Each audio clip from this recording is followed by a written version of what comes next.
Hi everybody, Chris here, and today we're going to be reviewing the amazing, excellent 1967 record from Nina Simone. Nina Simone Sings the Blues. I feel like Nina Simone's artistic talents and performance talents need no introduction. Nina Simone is one of the greatest artists of all time, one of the greatest singers of all time, a political activist, fellow Marxist-Leninist, and has been responsible for some of the greatest performances of all time and one of the best discographies of all time. And I feel like this album in particular is my personal favorite from her discography. And the reason I feel like this record is special to me is because I feel like this is her talents expanding. One thing about Nina Simone is that she can do a lot, but she really locked in on blues music, redefining it, adding a lot of dynamics, making it soulful, and making it hers. There's a lot of covers on this record, and I feel like Nina Simone really takes them and turns them into her own thing, and that's the best thing you can do with a cover. So many fucking highlights. She sings and performs with so much finesse, and the band itself has a lot of finesse in this record, like with the intro track Do I Move You, which features guitars sliding up and down on her fantastic, gravelly but beautiful vocals, screaming harmonicas filling up space in the background, which is a very common occurrence on this record. And Nina just straight up demanding an answer to the person she's singing to. This is kind of a love song where in the hook she's like, "Are you loose now? The answer better be yes, ma'am." Literally demanding an answer. And the finesse does not start there. We got Day and Night, which is a lot more smooth with like a very bright and catchy instrumental. The bass is very bright. The harmonicas are still filling up space, and during one of the parts in the chorus is actually joined up by this amazing guitar part. And I noticed that throughout this song, the drums do get louder. It is very unnoticeable until I was listening to this record and I skipped from the beginning to the end, and I'm like, wait, the drums get noticeably louder, but it's not that noticeable. And then next we have the tense but slow burning in the dark, another amazing highlight from here, and still continues her amazing singing performances. My Man's Gone Now. I feel like this is a top 3 vocal performance from this album.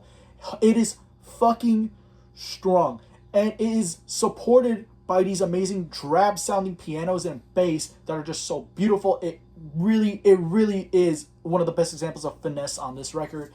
And then we have Backlash Blues, which is one of my favorites because of the political messaging.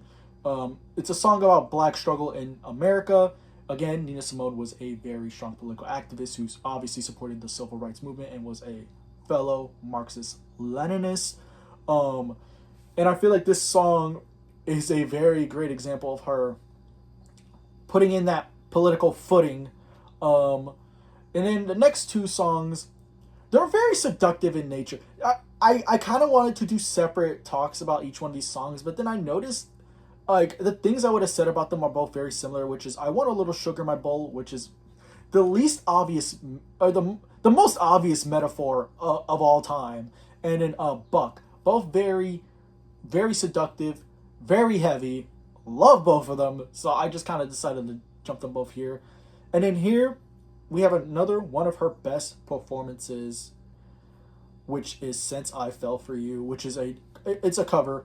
A lot of the songs on this album are covers, but it has one of her best singing performances. And again, talking about her covers, I love how Nina Simone takes a song on this album and really turns it into her own thing. Really makes the song give it a different like presentation and makes it, gives it her finesse. And this is especially true on the next song of the album, one of my personal favorites on here, the House of the Rising Sun cover. First off, this blows the original out the fucking water. I'm sorry. After listening to this song, why are we listening to the original? Holy shit! She adds so much intensity and just fucking oomph to this fucking song. It is fast paced as hell. I actually like calling this Nina Simone's punk song. I obviously like.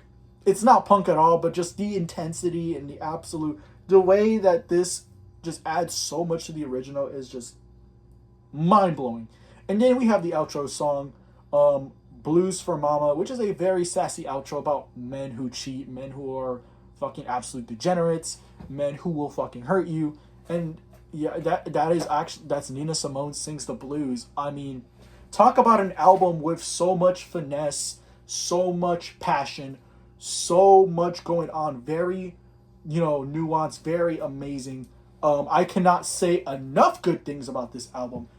It is honestly one of my personal favorite albums. Point blank, period. I can't think of many records from this era that I think have this level of finesse and quality to them.